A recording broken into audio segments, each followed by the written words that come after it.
Eid Mubarak, everybody, and thank you for joining us on this precious day as we share space and conversation with the warm, expansive, and persistent curators Salima Hashmi and Manmeet Walia, and with several artists who are part of the ongoing show Unlayering the Future Past of South Asia, Young Artist Voices. The exhibition showcases the works of 26 emerging artists from Afghanistan, Bangladesh, India, Nepal, Pakistan, and Sri Lanka, and has been generously supported by Dhoomimal Gallery and the Ravi Jain Memorial Foundation. It is currently on view at the SOAS Gallery in the historic neighbourhood of Bloomsbury, in the same complex that colonial officials were once trained to rule the subcontinent, and not far from where the manifesto of the Indian Progressive Writers Association was drafted in 1935, compelling us to rethink, in one sense, the question of decolonization and to return it to a place of politics. In our conversation today, Songs of Our Time, Salima ji and Manmeet will share with us their process of curating works by artists who explore themes of ecological crises, gender justice, displacement, and political unrest. Concerns that tear us apart, compel us to confront ourselves through the eyes of the other, and bring to bear the connection between our various communities. Of shared histories being forced to fade into elusive memory, of fragilities that bind us in our contemporary, and of imaginaries from which futures may be constructed.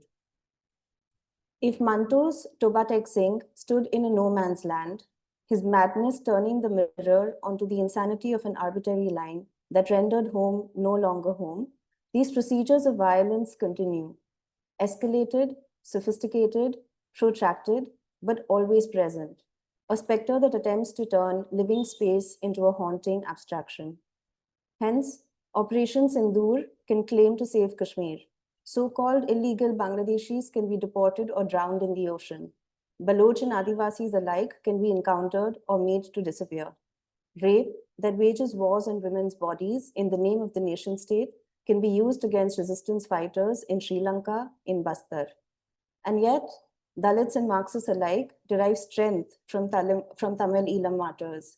Students in Delhi endure police repression to remind us that a shared past cannot simply be wished away by a sterile register for citizens. And as Rafales shoot or are shot down, Kashmiris make tender drawings of irises. The question that emerges again and again then is, what is South Asia? A bird song, a dream, a fever, a hallucination, a movement, a prayer? In our region, where one home is perpetually lost to another, always in the making, where do we go to start again? To where do we return? And how do we enact remembrance and nourish the courage for resistance in the spaces that we inhabit? It is these meditations that all the artists engage in, insisting on life in the midst of a ground full of shrapnel. And Salima ji and Manmeet, in their attentive and caring curation, bring us these stories of inhabiting, breathing, and reimagining this beautiful, even if painful region most of us here call home. While our speakers today need no introduction, I'd like to share the joy of recounting their wonderful practices. Salima Hashmi is an artist, curator, and contemporary art historian. She was Professor of Fine Arts, National College of Arts, Lahore, for 30 years, and its principal for 4 years. Hashmi is the founding dean of the Mariam Dawood School of Visual Arts and Design at Beacon House National University, Lahore, where she is currently Emerita Professor. She has curated numerous exhibitions in Pakistan and abroad, including Watan by Graciela Mignoni in Dubai in 2024, This Night Between Dawn in New Delhi in 2016, and Hanging Fire for Asia Society Museum, New York in 2009. Her selected publications include Memories, Myths, Mutations, Contemporary Art of India and Pakistan, co-authored with Yashodhara Dalmia in 2006, and Unveiling the Visible, Lives and Works of Women Artists of Pakistan in 2002. And her memoir will be out very soon.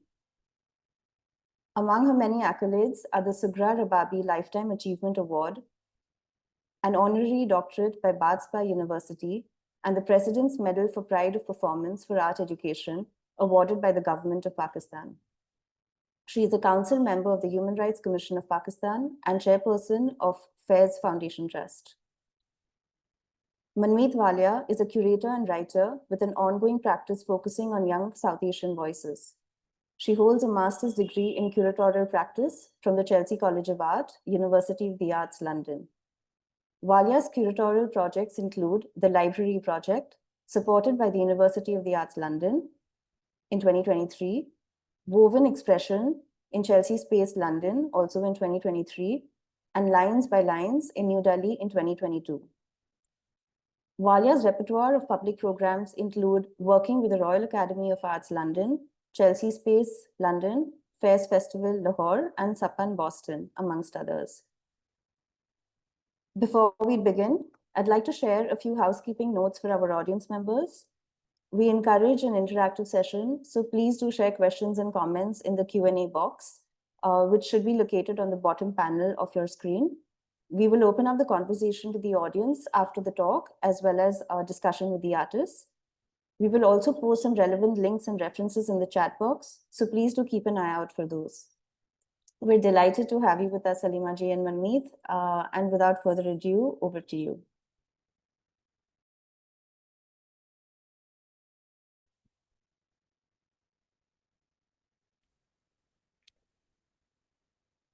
Eid Mubarak, everyone, and hello from Lahore.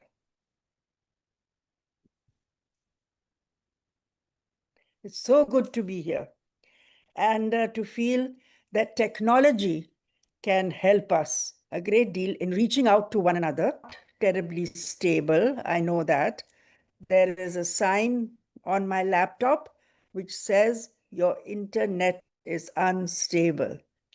I'll keep the image on for a bit and then I might disappear and you will just hear my voice. But it's delightful to talk about something that is very dear to us. Young artists' expression in South Asia. So welcome to this talk. Thank you so much. Thank you, Salima ji, and thank you, Radhika, for evocatively and very beautifully expressing what the exhibition is about. It is an honor to be here and a pleasure to be talking about the exhibition today. It is a journey of 3 years that Salima ji and I started while I was still very much in India, and the idea of cross-border collaboration was way deeper at that moment. So I'm going to share my screen, and I would request Salima ji to take over because nobody can express and describe this more beautifully than her.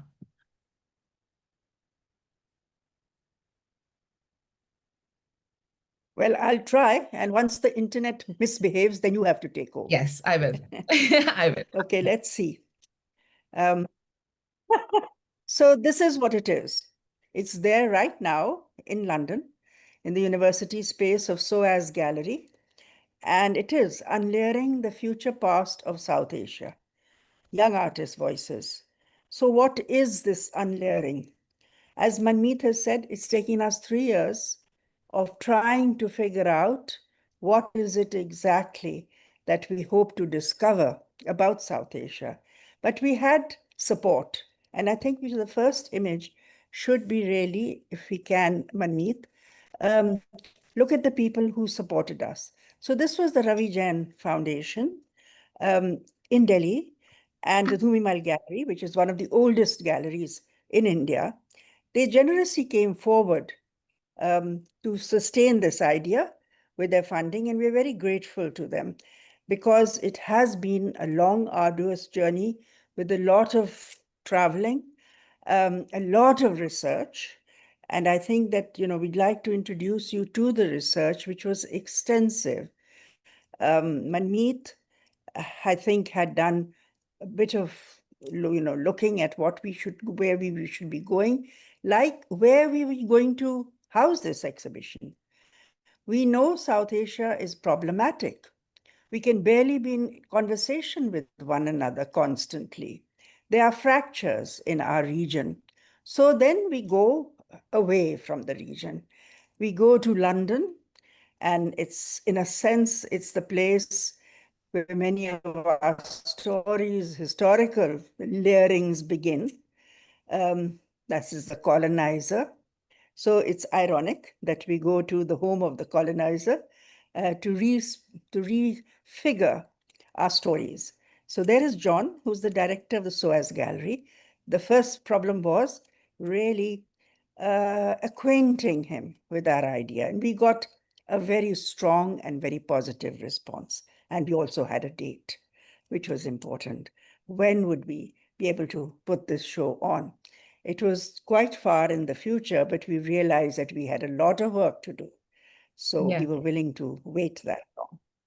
Yeah, I would like to add in here. I mean, I think 3 years was the right amount of time that we actually needed to make this show. And mulling over it, I don't think we got much time to mull over it. It was so busy in our research that it just flew by. And Yes. how I think if it was lesser than that, I don't know how it would have turned out to be. Yeah, true enough. And we had great cooperation from the gallery. So here we are. Can you recall this moment, Manmeet? Oh, well, this was one of the most fun days. It was just the day we had reached Bangladesh, Dhaka, and there was a group of students and artists who came to see us, who wanted to show us works. And one of the most exciting things about this project has been studio visits. We've done almost about 100, a little over than that, be it on Zoom, be it in person. We traveled to Sri Lanka, Bangladesh. I was in India, sadly, Salima ji couldn't come, but I was fortunate to go to Lahore and, kind of dig deeper and unlayer what is the future past looking like. And I think that's where also our title comes from. It's how step by step we were unlayering, going deeper and further together in finding And there out were a lot of discoveries. There were so more of many. discoveries. There were so many discoveries, and just meeting all of these artists, and they came to our studio, got their laptops, some of them got their works, and just to have discussions with them in Dhaka, I think was very exciting. The transport, actually, because it was quite problematic. They said that to save time, we should actually meet online, or they should show us, come along to our hotel and show us what they want. But we still managed to have, meetings elsewhere also. Yeah, I think we did go for a couple of studio visits which were possible. Um, Yeah. Also because artists were living outside the city, and Dhaka is, we had 3 days to do what we wanted to do. So just to make most out of it, it was, and it was, I'm also thankful to Dani Foundation to kind of help us, get this set of artists together and manage. Also Rukmani as a curator who really, was helpful in this process in Yes. Dhaka, And South Asia Foundation, because and they South Asia Foundation. because they had their, because a lot of the people had been on scholarships to Lahore. So we had a little network there also. So we met up right there also with their artists. So can we have the next Yeah, image?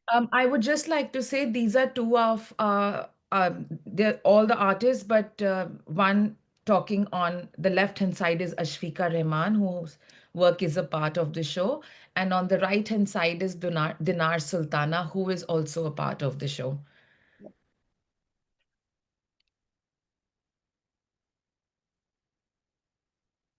This is also in Bangladesh. Is this Bangladesh or is this Sri Lanka? No, Sometimes this is also Bangladesh. Yes. The next one is sometimes when I go back to these images, I sort of, it strengthens my view that with South Asia, you often lose the sense of yes. location. It is sometimes like when I'm in Delhi, and it's rather a long time since I've been there, I feel like I'm in Lahore. And I think that these are these connections that become extremely tangible when you are traveling and when you're looking at work. Yeah. Also, how you lose a sense of language. You just start to talk in your mother tongue, whichever it is. It could be Hindi or, any one Punjabi. And remember when I went to Lahore and everyone's talking to me, and all of a sudden start to talk in Punjabi without realizing. And they were very happy about it, and they started to talk in Punjabi. And it just felt like, oh my God, there's nothing different. Um, these are some of the online studio visits with the artist. On the left is Purvai Rai, and on the right is again extended group of artists from Bangladesh. Purvai Rai is a part of the show as well, who's done a collaborative work with Maheen Kazim. This is Sri Lanka. Salima, do you want to talk about this? Yes, so here we were, and it was wonderful because I was reconnecting, for example, with Vinoja, I'm sitting there with her, whose work is part of the show, and whose story, as an artist from the north, from Jaffna, carries within it so much of what we understand is part of living in South Asia. That is the Yeah. conflicts and the heartbreak and the loss of your home, which that story occurs and reoccurs in the work of very different artists, whether it's somebody from Afghanistan or whether it's somebody from Sri Lanka or somebody from Bangladesh. So I think that these are the stories that you unfold as you meet. And it was really wonderful reconnecting with Vinoja. She's a textile, her work is textile based, and she completed her MA in Lahore. And as she told me that one of the wonderful outcomes of being in Lahore was that she learned weaving, which she had Yes. not been able to do before that. And that came into her work. There were so many subplots in this journey.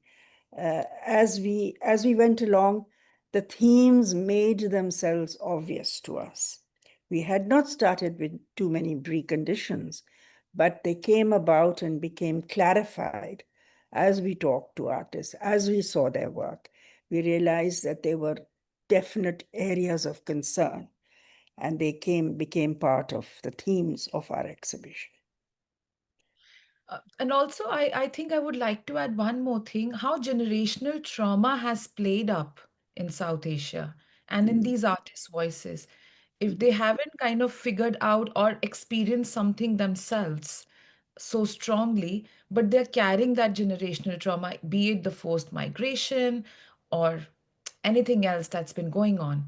And it reflects on their work. Yes, lines that are put across maps and they Yes. divide, and what it means in terms of disinheritance, the fact that, your grandfather told you a story about Yeah. having to lose their homes. So I Yeah. think these are things that occur. So when we talk about layering, it is these layered histories. And Yes. most of South Asia shares these histories as a part of their inheritance, and it arrives in their work in some way or the other. Yeah. And also how it becomes like a collective memory in a certain way if it's about shared history. Um, Yeah.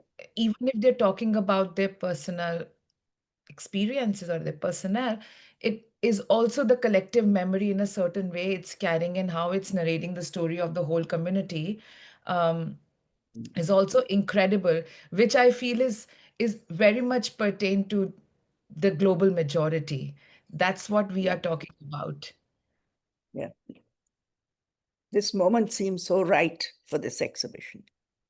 Yes, it's become very timely. When we started it, I don't think we really thought that it's going to be this timely, because nobody was talking about South Asia in London. And now all of a sudden everyone's talking about. And um, of course there are usual suspects that we see. And when everyone comes in and talks about these unusual suspects, most of them haven't shown outside their countries. It's refreshing. It's also surprise. There's this element of surprise, I think, which is being received very much beautifully. And so we were lucky that we met some of the pioneers in contemporary art as we went along in these journeys, like this wonderful exhibition that we saw of Chandragupta, and in the Saskia Fernando Gallery, which is one of the pioneers of contemporary art in Colombo. So there were many, and the fact that they take pride now in the younger generation that is coming up, because at one time it was quite difficult for these artists, the senior artists, to find a space. So they have really paved the way for younger artists to be able to show their work. And in a sense, we went through this pathway on our way to London, because we looked at what they were showing and what were the concerns were as we went on.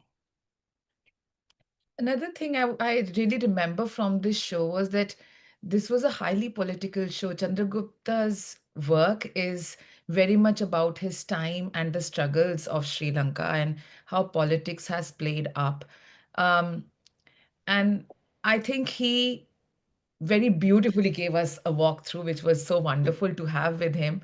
But this joining the dots, how next generation at looking at this idea of socio-economic issues and what they are going through and how they are emoting about it, those differences but the commonalities and pluralities is what unlayered in this journey, I think. And I think it was very, very helpful to meet all of these people during this. And also, just because you are old friends, it's uh, different to see you talk and unravel all the questions. And I remember I would make notes when you would be talking to them because it helped. It helped in this journey to understand how the two generations are thinking about these issues and how different it is and how important it is to talk about the next generation who could be the future past, what is present and what. Absolutely. I think the continuities that we carry within us, those are Yeah. important. Yeah. Yeah. So that was very important to meet these pioneers and senior people during our journey, which are your contemporaries and who have been talking about the issues. And of course, museums. You want to talk about this? This was very exciting also.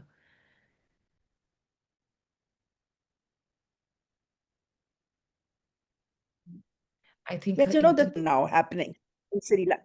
I think I should turn my, perhaps my camera off. Maybe my voice is better now. Yes. Okay. So, there's been an evolutionary path which I have seen unfold in Sri Lanka. And people like Sharmini Pereira have done a great deal of work to really bring together people who are supporters, who can fund, the spaces. And now when we go into a space like this, which is the Museum of Modern and Contemporary Art, which did not exist a decade ago, and find that some of the finest young practitioners are having a space there. Not only that, they're getting audiences, which they didn't have before.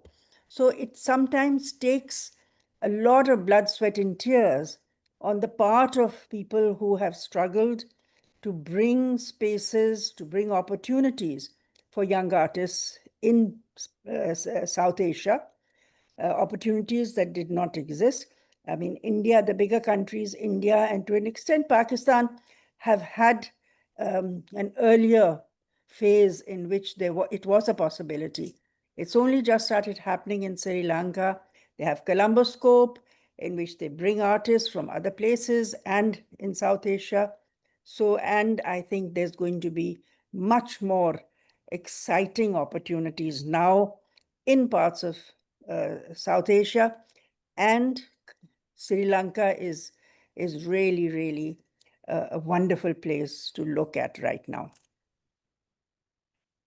It's also one of the places which is talking about South Asia, as you mentioned. I Yes. think it's where we can have that dialogue.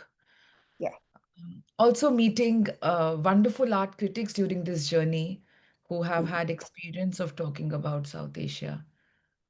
You Yes, want Virginia Wiles is an old hand. I've known her since the 60s, when most of you who are listening in didn't exist. And it's been wonderful because of her passion and her knowledge. First about Indian art, originally, and like contemporary art, then Pakistan. And now she is knowledgeable about the whole area, the whole region. But it's very good to bounce ideas off her and to listen to some of her insights, because I think they clarify some of the thoughts that you have. And the fact that she's older than me also, so she's sort of somebody who's been there, steady for a while and written so much. And that, Yeah. of course, has brought the narrative into other parts of the world, particularly into the UK and to a certain extent in the US, so that her writings really have been most informative for those who had no clue that anything of interest was happening elsewhere.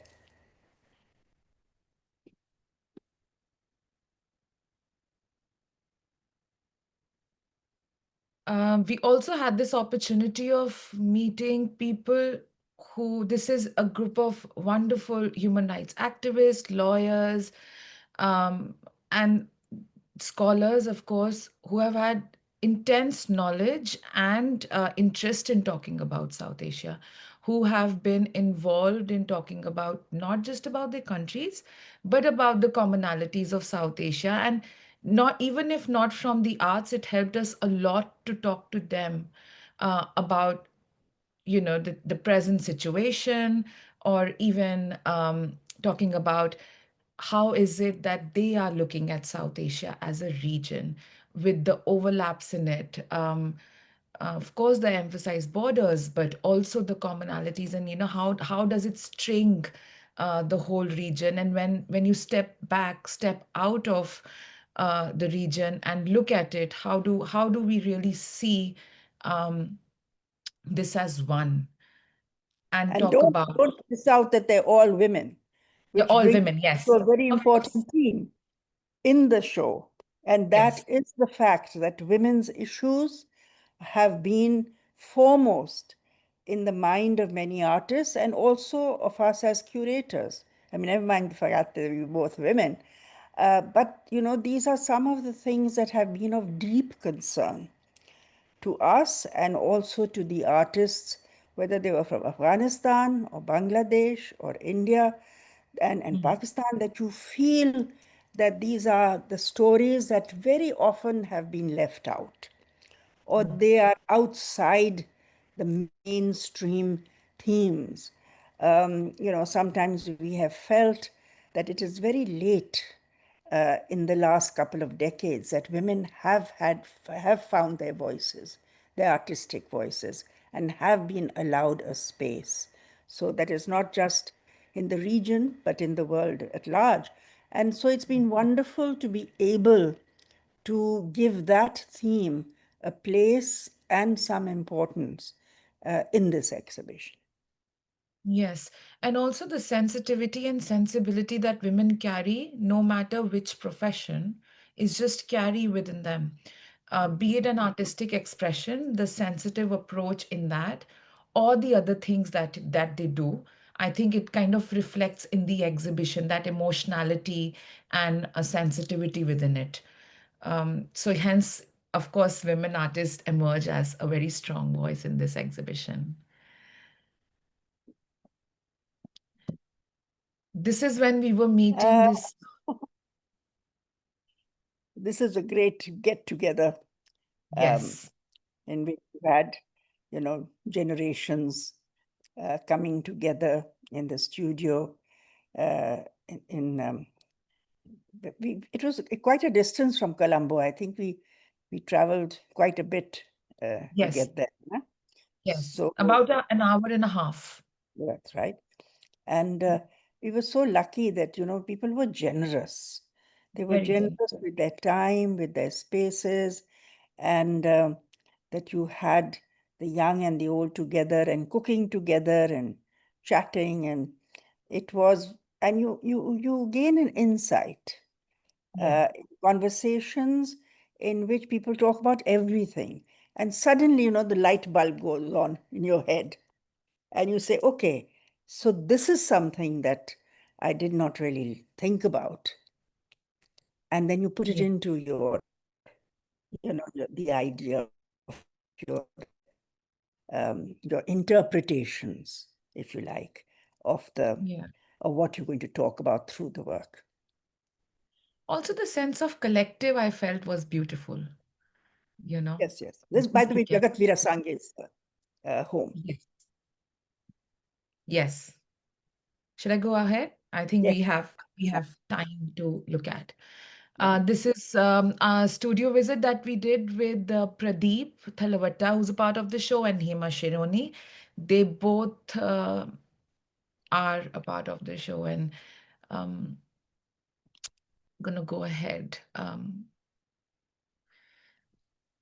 You also see the little daughter here. It was very nice to spend time with her. Yes. Okay, let's start with our installation days that, Yes. skip over to that. Eventually. So here we are unpacking very precious cargo. This is Aisha Sultana's glass works. And so we were on the rooftop in the top floor of the SOAS Gallery and gently hoping that everything had arrived intact, which it had. And this is with Bangladesh's artist. And then we had, here is, Adi? talk about that.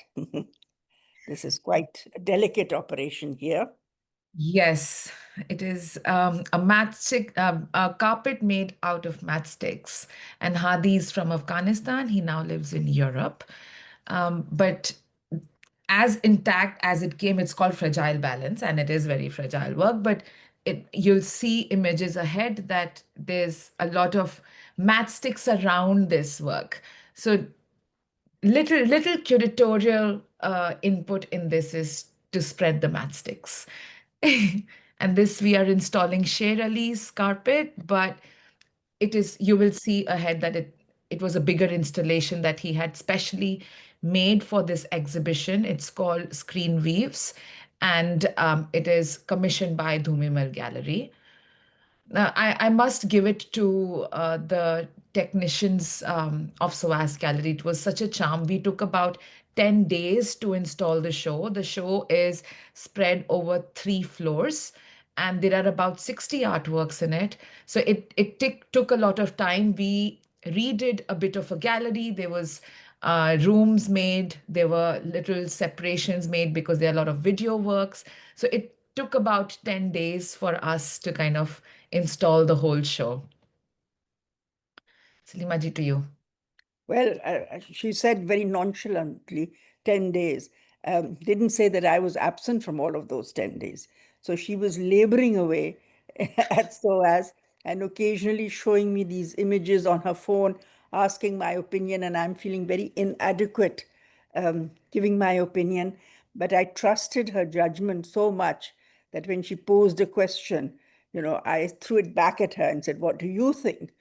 And inevitably, I went along with her opinion. This wonderful works of Ashfika Rahman from Bangladesh, and they are so moving, and they make you feel both the sadness and the courage.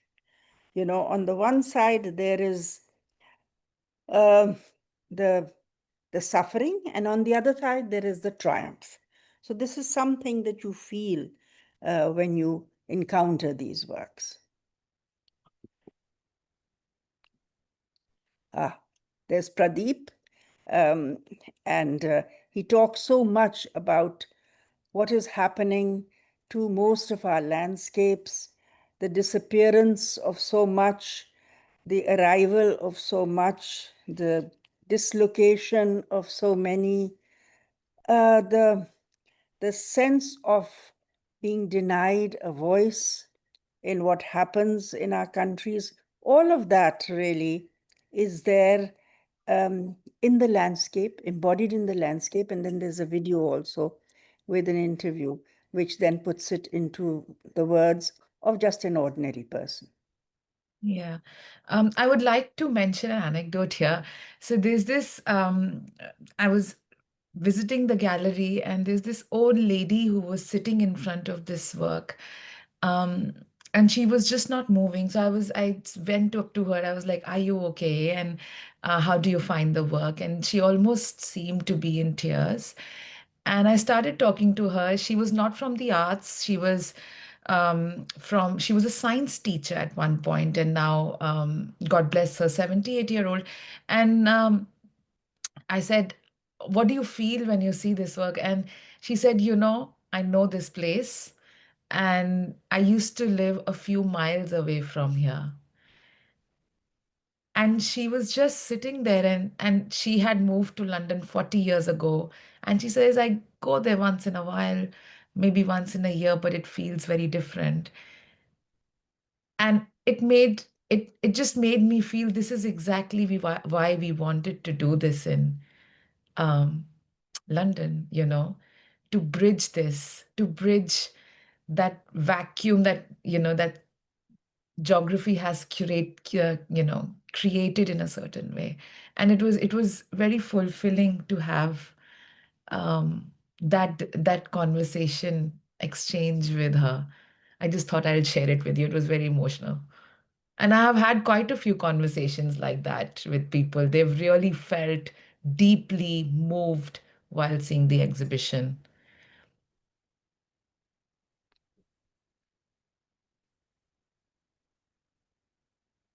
Salima ji?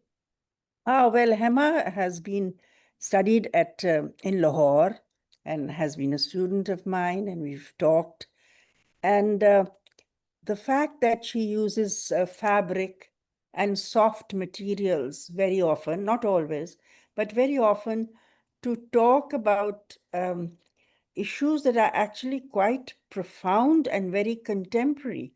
But she uses materials which have been there forever. The softness of the fabric it belies the harshness of reality. That is the way I would put it.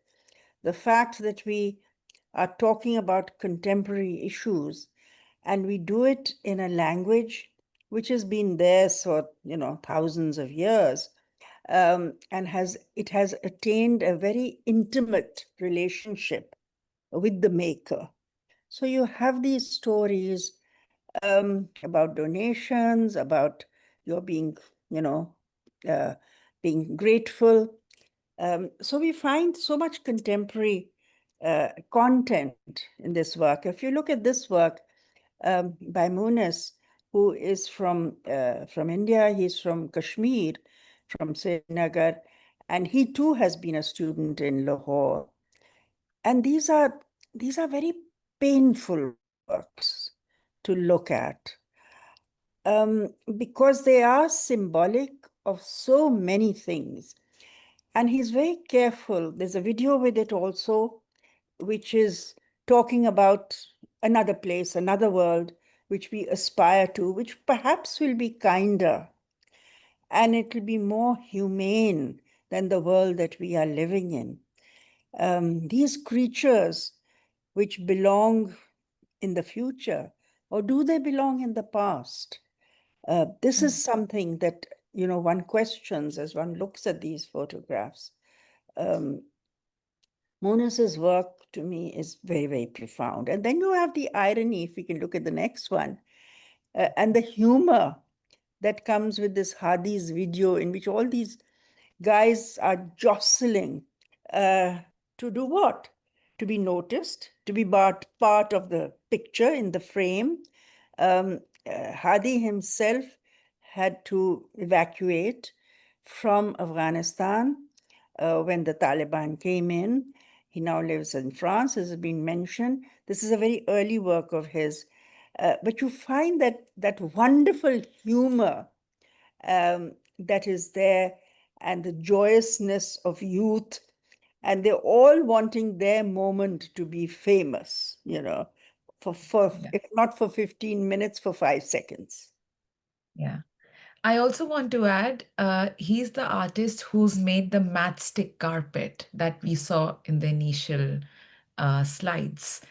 And is the diversity in his practice, which I feel is very intriguing as well, how he's looking at one material, but also looking at another one with the same kind of irony and sensitivity. There's some installation shots. Mm-hmm. This is a work which you see on the right-hand side by Cobra Khadimi. She's also from Afghanistan, but she now lives in Paris. Another very bold and strong voice. Do you want to talk about this one? I think this one is yeah, it's a kind of favorite of both of ours, because it puts into practice what both of us had theorized about, and that is collaboration. Because there you have two artists, both who work in textile fiber-based work. One is Mahin Kazim, who lives in Lahore, and Purvai, who lives in Delhi. And they have titled this work, Hum Bhi Dekhenge, We Too Shall See, which is, of course, from Fez's poem, Hum Dekhenge. So there is that poetic overlay, if you like. And both of them have works which kind of talk to one another. I think that you have to experience it to see that at one point they kind of become fused. Yes. And then they separate. Yeah. So there is this very delicate balance between these two works, which are actually in conversation in a way that they become one. And I think it resonates with what we were hoping the theme of the show is, that there is something called South Asia. There is something which is an entity. It is something that is being shortchanged by the nation states, and they need to put their egos aside and need to speak with one voice. Yeah. I also would like to add another thing here, is the importance of the literary poet of South Asia, Faiz Ahmad Faiz's voice that you see resonating through and through. And of course, that is important to have. What he talks about, artists bear witness of the time.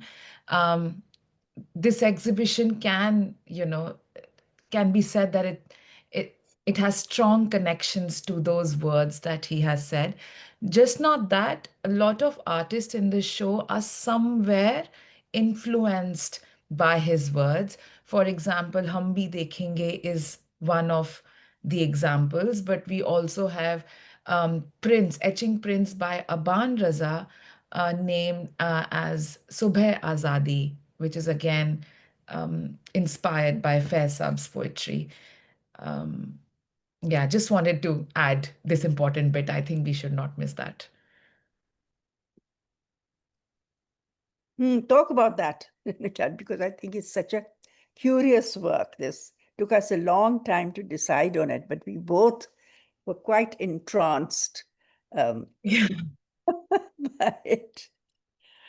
Yeah, this is a very fun video. I mean, if you want to say it's a fun video, it's a moving image that Rina Shah-Siman's work it is, and it is a 4-part video, and it beautifully kind of connects past and the present.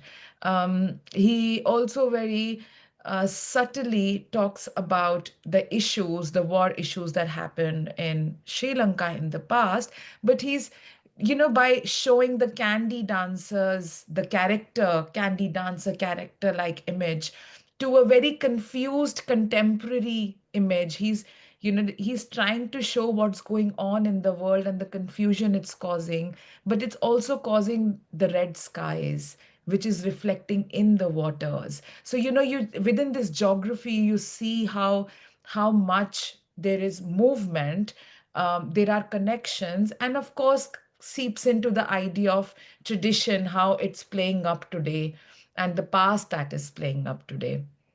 And they're all differently sized videos. So when you look at it, at one point, sometimes in the day, you see a similar sky through and through, four videos, which is, it's not all the time they are played, but there are a few times that happen, and that's quite surreal. I feel that's quite nice to. I haven't been able to take a shot of it even once till now. Every time I see it, I take my phone on and I'm like, it's gone.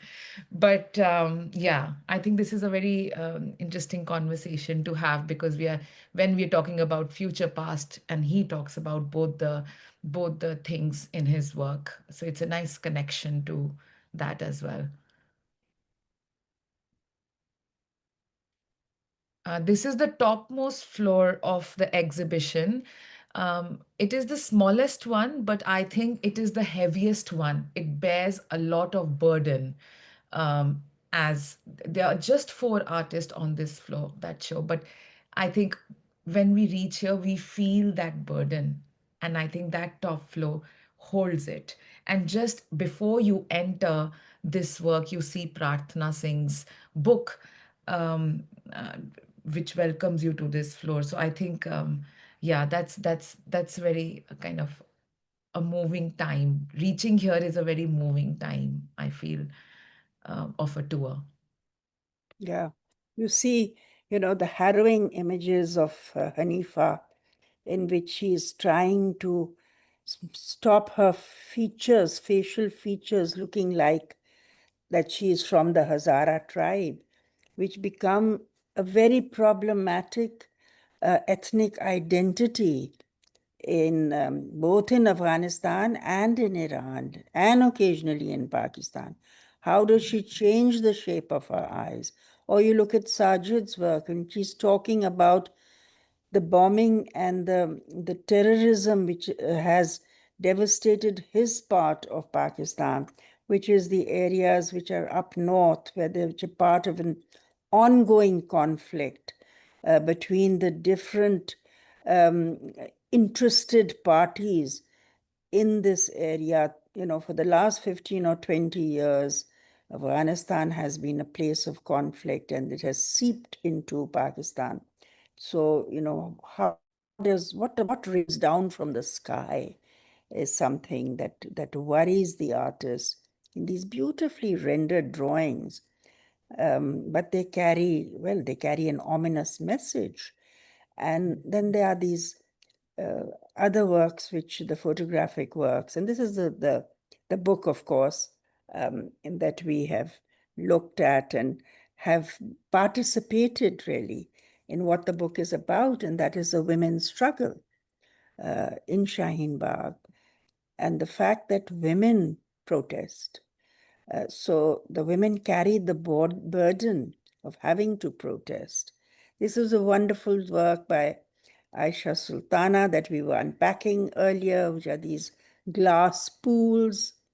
Dinar Sultana, who's looking at the devastation of the landscape, what is happening to our planet, and the lovely video, which is by Ayman, which is this woman sitting in this quiet village in Balochistan and singing her heart out.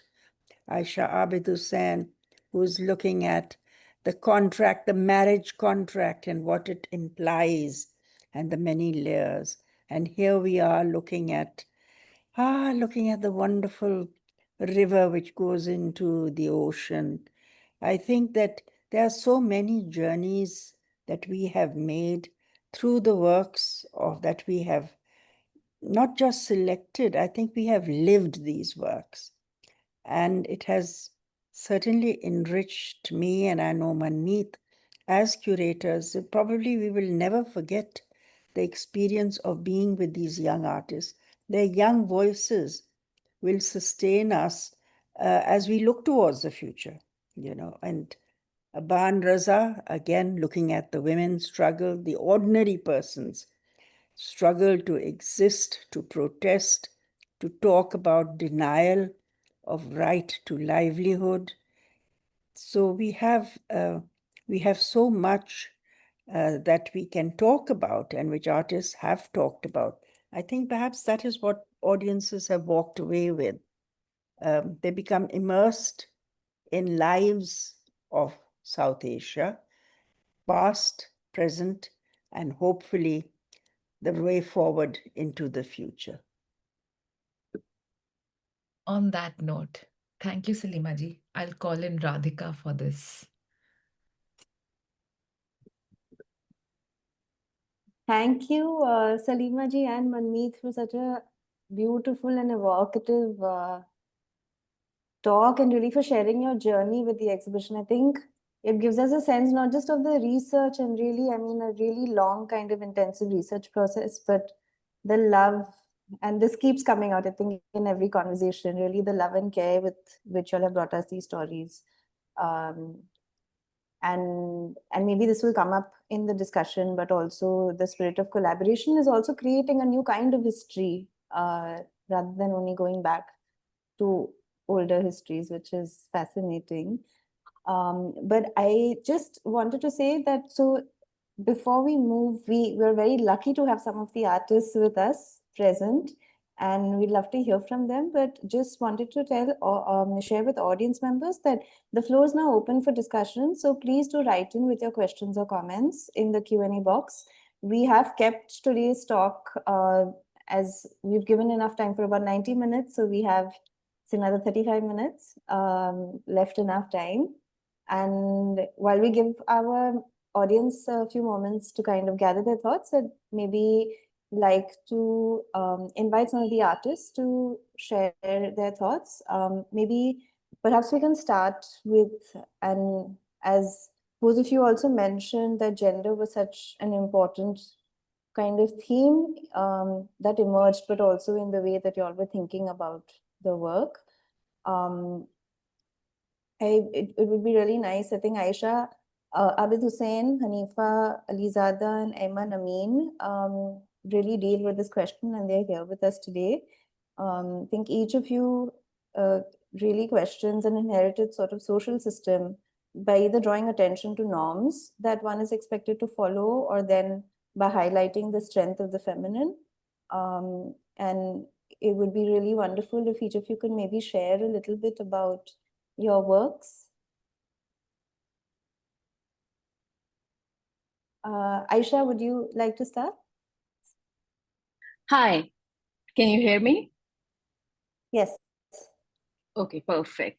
Hi everyone. It was very nice to be a part of this webinar and having a look at the exhibition once again. So I was quite lucky that I was in London at that point when the exhibition opened, and it was a very overwhelming experience. It was fantastic. So the works that I'm showing at this exhibition, there are 4 works, and the series is called Lived Realities. And as Mrs. Hashmi mentioned earlier, that these are nikahnamas that I'm working with. So yeah, because I work with archival material in my practice. So what I started doing for this series of work is I collected some nikahnamas, which are marriage contracts, and some of them are like up to like 40 or 50 years old. And I started using them as a collage in my painting, and kind of giving it a new life through mark making and text, juxtaposing it against those things, and was kind of like challenging the sacredness and the preciousness of these nikahnamas. So I would like to call it a feminist intervention as well. And it's a satire, as well as I'm looking at the hierarchy of the gender roles in South Asia, where we live in, because it's a very patriarchal society. So yeah, it's a satire in a way, and I hope that people who've been looking at it, because I had various questions at the exhibition at the opening night. So I really had a good time talking to people about it.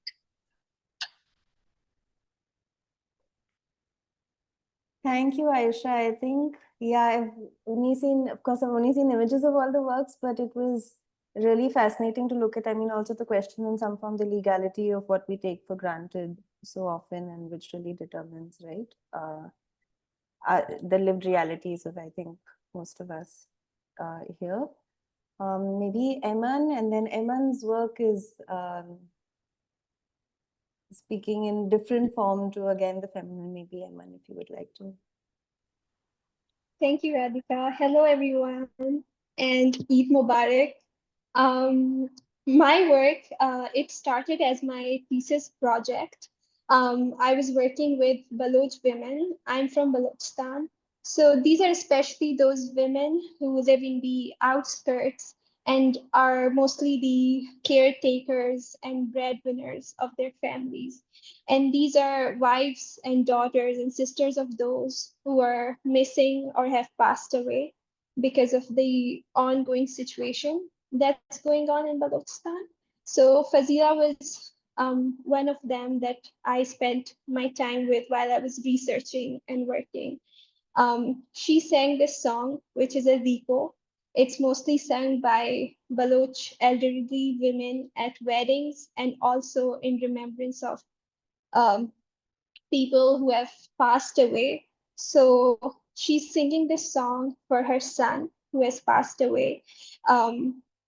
It's so heartbreaking because what she's saying is through her words, she's keeping him alive. She's praising him and saying that how beautiful, how handsome my son is. And it was just so heartbreaking what she was going through. And through her memory and through her songs, she was still keeping him alive.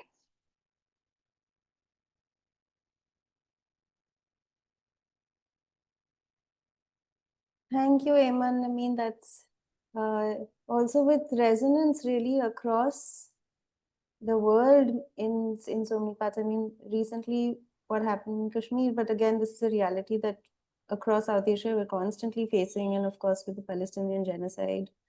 And how do we then keep our loved ones alive? And I think this is, thank you so much for sharing this. Think we have lost some of the artists, but Palash Bhattacharya is here. Hi, Palash, are you here? Good.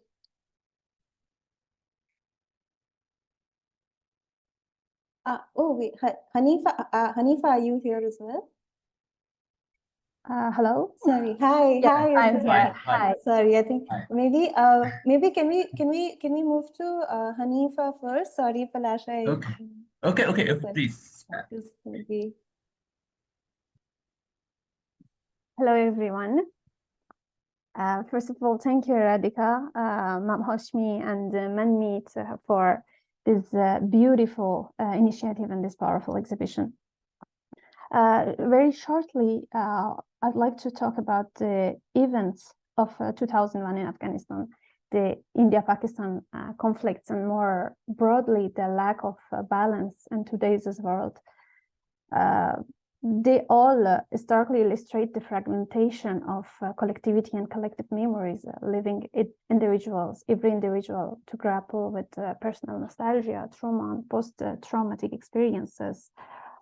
In this context, and more from my Afghan, Hazara, and South Asian point of view, to me, art becomes a vital means of storytelling. As an artist, I believe that telling our stories from our own perspective is crucial in challenging stereotypes and perceptions that define us only as oppressed victims. By sharing our authentic experiences, we reclaim our narrative and resist the dominant media and systemic narrators who often speak for us. Nowadays, individuality or I would say, individualization is a real danger, as it can, first of all, lead to silencing, dehumanizing, and dehumanization, and a loss of our perspectives beside the loss of our common history and culture. It breeds, before all, powerlessness, numbness, and disconnection. All these mean being indifferent to the story of someone else and not caring about someone else and other parts of the world. In this context, art can make a difference, and it can bridge this gap in parts. And so through stories, we can recreate these human connections and foster empathy. My artworks in particular, they are the preservation of my humanity, my existence, preservation of the culture in which I belong, identity, my voice. And then I generalize the most personal feelings or observations. In fact, I became an artist to tell my story, to refuse to let my voice be silenced, despite the deprivation, challenges, and issues imposed by social norms and armed conflicts. I never allowed these issues to determine my determination, to undermine my determination and conviction. So thank you. And I think that for my contribution, with all the explanations that Mam Salima and Manmeet talked about, I feel that it's a real success. So thank you. Thank you, Hanifa. I think we keep grappling with this question of the politics of representation and in what ways can we use that to really resist and go against a dominant narrative, and why is it constantly important? I mean, there's this question, right? When there's no food to eat, can we be thinking of making art? But I think that there is really, really such an important role in us being able to say, why we're here, that we live, we exist. And thank you really for this work. I think one of the other really big themes that have come up as we were seeing the work and as Manmeet and Salima ji discussed is the issue of displacement and kind of new forms of imperialism. So while we're thinking of South Asia as a region, there are also in various ways, and that's probably the struggle that our own states are imposing their own colonialisms on us, and how do we deal then with crises of a new imperialist nature that are changing landscapes. And could I please invite Palash Bhattacharya, Dinar Sultana, and Aban Raza, all three of you, because I think you all are dealing with this question and also thinking through protest and resistance in various ways. Maybe Palash, if you can go first. Hey, thank you. I'm very shortly explain about the work because I have a trouble in my internet. Actually, my work based on the center of the river. Its name is Cornfully River, which is actually I examined my personal experiences and the political and cultural history in the work in Linkwood. My spoken dialect, which arose from the confluence of numerous historical and geographical flows on the Cornfully, which run through the Chittagong. Actually, currently, that changed the name. It's now called the Chattogram. So in the near where I grown up in this river, actually I have lots of memory, and I within the work I explain, I make a narrative about my my past. It's sort of the recalling my past and the memory. And the whole work, there was visible a boat with the river. Without a boatman, the boat was moving, and this is the same river and same boat. Every single shot installed the video, and in the background I have I have spoken my own language. I mean, it's the Chittagonian language, which is little different from Bengali, but some people call it difficult Bengali. When I recall my past, it's everything I think within my local language, like Chittagonian. So I have recalling my past from my childhood view, how to grown up, and actually my familial people, and the local people and my friends, with try to connect it myself, and explaining about the history and the political situation and current situations. There in this video there was no visible actually map of the link road. So when I recall my past, it's like the jump from local to national to global. It's not there is no boundary when I explain about myself and make a narrative about the story. I tried to explain the political history, the British period to liberation war of Bangladesh. So that's all. That's all. Actually, I tried to make a narrative from the recalling my past and the memory. So that's all.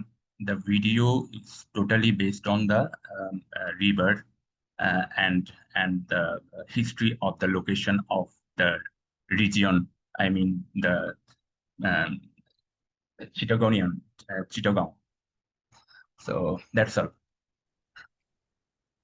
I want to add on to something here. So when people are experiencing this work and they don't know which river it is, they are still able to connect to it. It's so not connected to the geography per se. There are people like one side of the boat is going towards traditional and one side of the boat is going towards very contemporary issues. I think which in general, the world is dealing with the problems of um, industrial involvement in environment and the ecological issues, which the larger part of the world is looking at. I mean, of course, it's a very personal story that you're narrating in this. And it's the way it's done, I think after a while, everyone starts to feel they are sitting on the boat. Actually, I have a lots of story. I mean, every story it's a small part. It's fragmented. So so that is why when I explain the work about, it's not actually there is no start and no end. So Yeah. it's difficult to explaining about the whole story in a single narrative. So it's actually fragmented story with only for a visual river view, and it's totally based on my childhood viewpoint. That's all. Yeah. And what I would like to, what I appreciate in this is that you've left left a lot of space for the audience to have their own story in it. You have a personnel, but you also leave that space for them to make their own story, and it becomes this all of a sudden becomes a part of their journey or how they connect to their journey. So yeah, I thought it's a nice thing to share with everyone. Yes, I felt that a lot. Thank you. I've sat through this several times, and Yeah. every time I've come away with a very different feeling. And for me, this was so poetic And it was also, as Manmeet has said, it was very universal. You know, it was very personal, but it also was very universal. Thank you. Thank you. Can we ask Dinar to, can you please switch on your camera and share? Dinar?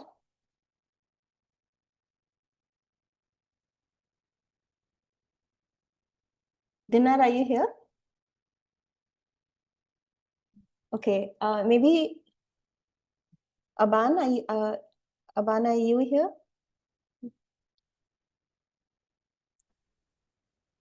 Hi. Hi. Can you hear? Oh, okay. Yes. Thank you, Radhika. And thank you, Manmeet, and thank you, Salima. It's so nice to be part of the show and so nice to see it finally. So there are 4 works that I've done. These are the 2 here. These are part of a farmers' protest series that I did. So the farmers had marched to Delhi and they weren't allowed to enter, so they took over the borders. And I did spend some time there. So the painting on the left is basically a group of women because women participated in great numbers. And so they had created their homes there. And well, there's a lot of singing, dancing. They had made kitchens. Then there was clinic there was a doctor. They had made library. So there was a whole ecosystem that was built. It became home. So that was captured with about 6-7 paintings. So this is one of them. And the one on the right is Republic Day. So on the 26th of January, which is when India commemorates its Republic Day, the farmers were allowed to enter the city. So all the citizens gathered and cheered them on and gave them water, food. So there was this joyous occasion. And ultimately, well, it led to lathi charge and it led to a lot of violence and it was completely shattered. So that moment of jubilation, that moment of spirit of coming together, that moment of protest is being captured in the right painting. And then the other 2 works, which are not here, are small etchings, which I made after Faiz's Subhe Azadi, which is the dawn of freedom. That I made after the series of lynching that had started in 2015, started with Mohammad Akhlaq, who was murdered in Dadri, which is a place in UP in India. So that led to a lot of lynching. Post that, there were many Dalits who were lynched and the Muslims who were lynched, mostly poor, mostly cattle.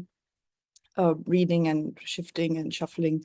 And so, so these works are basically political and sad, but there are moments of also people coming together and talking about the collective. That's it. Thank you. Thank you, Aban. I think with all of these, I mean, one also really starts getting a sense in questioning, right? Like, well, technically we've gained independence, and it's again bringing back the question of what really is freedom and what meanings to decolonization mean in very material terms. So, and I think this is true for everybody's works over here.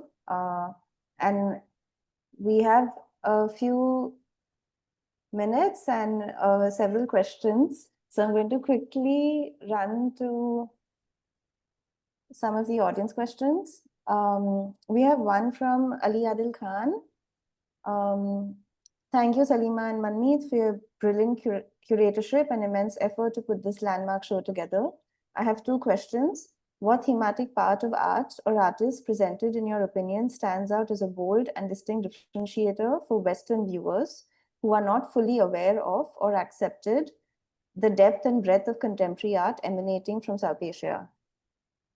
And the second one is, how has the reaction been so far from Western media critics, and perhaps now from growing Eastern, primarily coming from China, Korea, Japan art critics?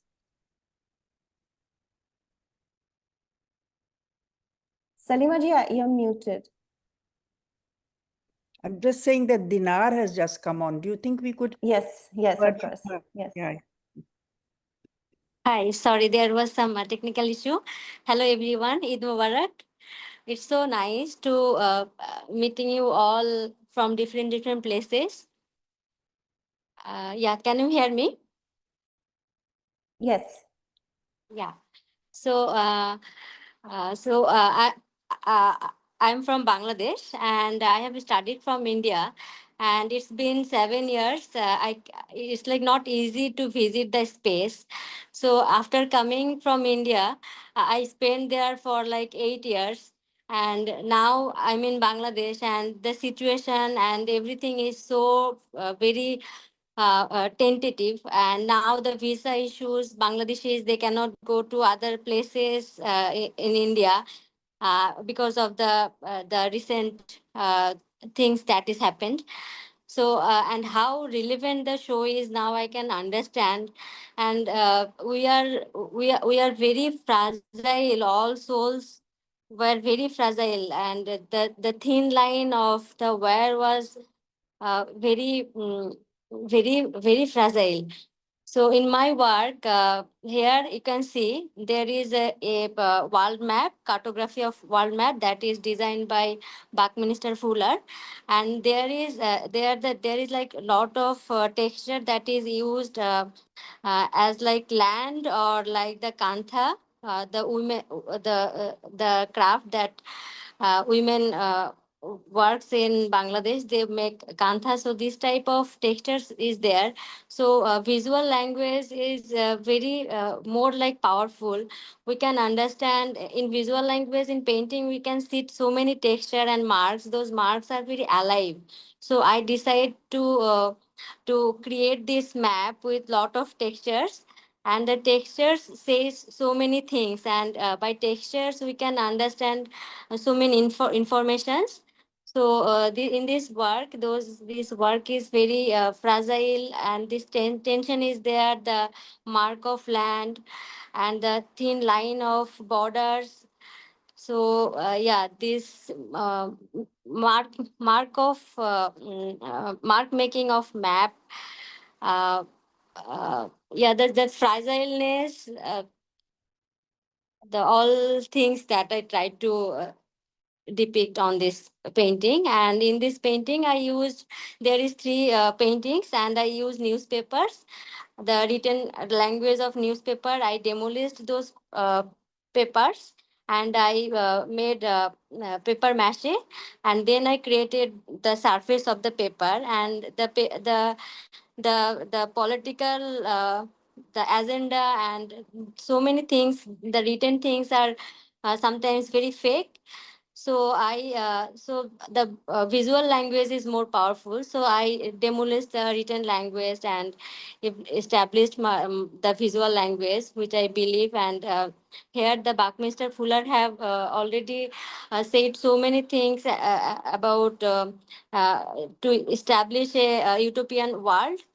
And I used his ideology and his concepts, and I use and I combine them with my materials and my understanding of visual language.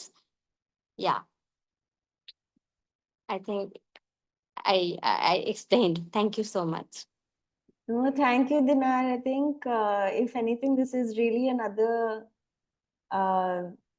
reassurance, and that we in the arts and the visual language, I mean, with writing, everything is, it's there is power of the visual over the written or together. But thank you for that. And maybe we have a lot of questions coming in, and so would you like me to read out Ali's question again, Manmeet and Salima ji, or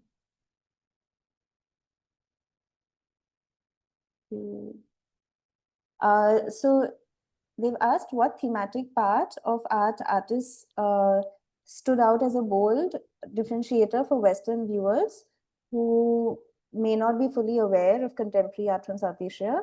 And the second question was, how has the reaction been so far from Western media critics, as well as now from a growing Eastern art critic world? And there's one that's related by Hamza Ehsan. How do you see the British South Asian diaspora engaging with your exhibition? Did conversations with the South Asian diaspora in London inform your curatorial choices? Well, I'll let Manmeet deal with the conversation in London. But I think that we were very clear when we started on this journey that it would be the voices of artists who are resident in South Asia. I think the diaspora is a totally different story. So going back to Ali Adil's question as to how we represent ourselves, I think we were fairly clear that this was not a primary concern.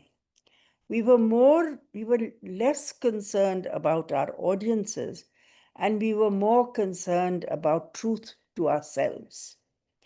I think for too long we have been concerned about how the other sees us, how the colonizer, who, by the way, is still the colonizer, as we have learnt, most painfully in the last few years, that they want to engage on their own terms. And I think that both of us were fairly clear that our terms were our terms. And we first had to feel that the work spoke to us. Yes, we do have the advantage of having lived in the West and worked in the West and studied in the West, but we also have a deep engagement to our places of origin. And therefore, it had to be the truth as we felt it. The fact that, in answer to your second follow-on question, the fact that the audiences were able to get it in most of the time was, of course, gratifying. But, you know, the world is now so full of people, the mix of people, that London is a melting pot where any number of people from all kinds of countries meet, engage, and learn from one another. I think both Manmeet and myself were very keen not to be concerned about the Angrez too much, but to be concerned about that audience, which is now, you know, part of our world, which is everybody. It was interesting for us to see the different responses, and then fell neatly into some of our presumptions. Those who felt that we should have been nicer in the way that we spoke about South Asia, well, we sure disappointed them. We were keen that this should not be an exotic show. It didn't set out to do that. It set out to be a truthful, as far as possible, engagement with young artists who had those issues with history, with living, with looking at the future, with bringing so many concerns together. So, Ali, we were not too pushed about how we were received. The fact that we were received with amazing footfall and with students from school children, colleges, art students, non-art students, a very, very diverse audience, I think was really what we set out for. And we've had a sense of achievement. We've also smiled at one another when there has been a column in which somebody just didn't get the point.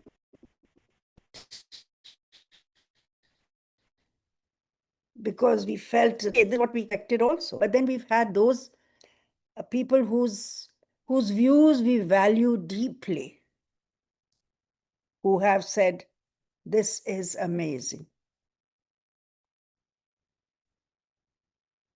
And for that, I thank all the artists who are the heroes of this show. You truly are. Manmeet, do you want to take the question? I'll pick it up from here. Yes, firstly, we need to be thankful to all the artists. This show is about the artists who are a part of this.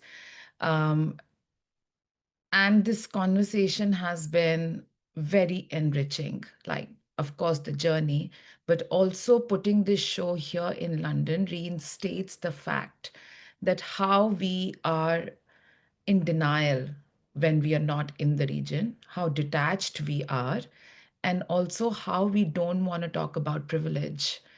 The idea of what South Asia is very easy to detach from when you are not living there.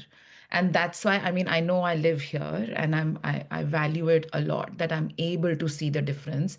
I see the different lens towards the leftovers of coloniality and how is decoloniality looking when you are in the region and when you are living outside.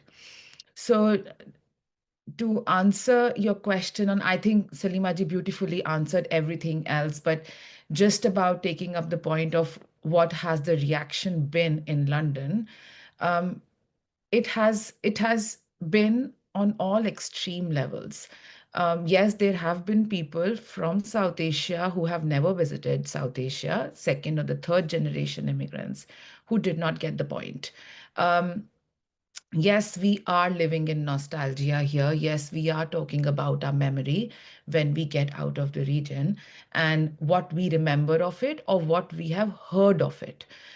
So when you hear, it's very easy to negate the fact what is going on at the moment and what are the feelings amongst the young artists. And that's why there are some people who are beautifully surprised and they want to know more, but there are also some people who want to shake away from this idea of reality. And that has been very enriching for the journey, just to see how people are looking at it. And the fact that we have chosen a place like London, which is far few, I think it is fairly unbiased in terms of looking at what's going on. It gives you a freedom to look at it.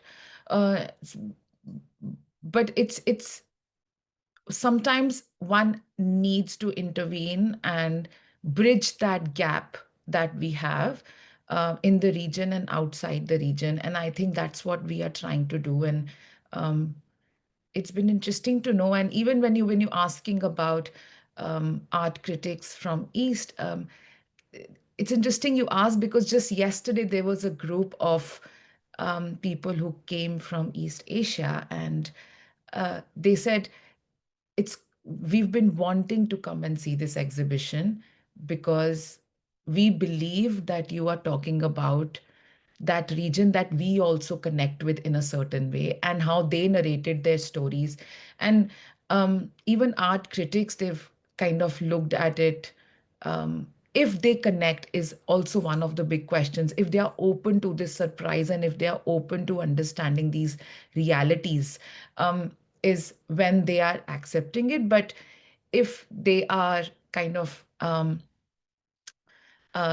if the eyes are enamored by the stardom, and if the eyes are enamored by the beautiful part of the conversations of the art world, then probably it might be difficult to connect, which I have been kind of noticing through this time. Thank you. I think I was told that some of the artists were not able to make it to London because of various visa travel restrictions. And we wanted to take the opportunity, since many of you are here, to kind of just take have everybody on the screen at the same time, I think. So if everyone can switch on your cameras.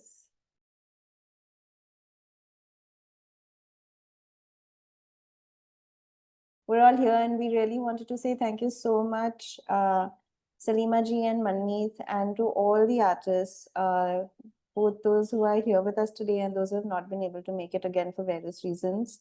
It's really been lovely, and I think, again, an invitation to push against these kinds of boundaries and limitations that borders are constantly imposing on us.